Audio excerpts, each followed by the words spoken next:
एक अंतर समझ लेना राम और रावण में।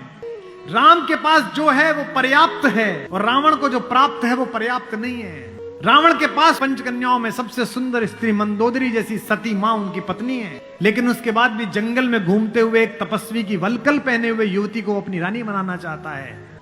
लेकिन युद्ध के आखिरी दिन जब रावण पड़ा हुआ है, नीचे निश्चेष्ट उसका शव पड़ा हुआ है, तो मंदोदरी ने विलाप करने के बाद पूछा, वो कहां गया जिसने इसे मारा?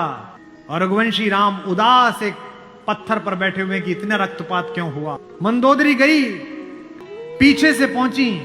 चिंताग्रस्त राम ने अचानक एक स्त्री की छाया देखी जो पैर के आसपास आ रही है। राम सचेत होकर उठे और पलट कर कहा कि देवी मैं आपको प्रणाम करता हूं, इस निर्जन रण क्षेत्र में आप कौन हैं? मंदोदरी ने कहा, हे राम, मैं रावण की दुर्भाग्यशाली पत्नी मंदोदरी हूं। राम ने कहा, मां मैं आपसे क्षमा चाहता हूं, लेकिन उसने अनीति की थी इसलिए मुझे उसको मारना पड़ा। मैं आपके इस शोक के लिए क्षमा चाहता हूं। मंदोदरी ने कहा, मैं देखने आई थी कि जिसने पूरी दुनिया पराजित कर दी, उस महापराक्रमी को हराया किसने? ऐसा उसमें क्या है जो मेरे पति में नहीं था? तो राम ने पूछा कि मां आपको पता चला क्या है? बोले, राम एक मेरा पति था जो मेरी जैसी सुदर्शना होते हुए भी तेरी पत्नी चाहता था।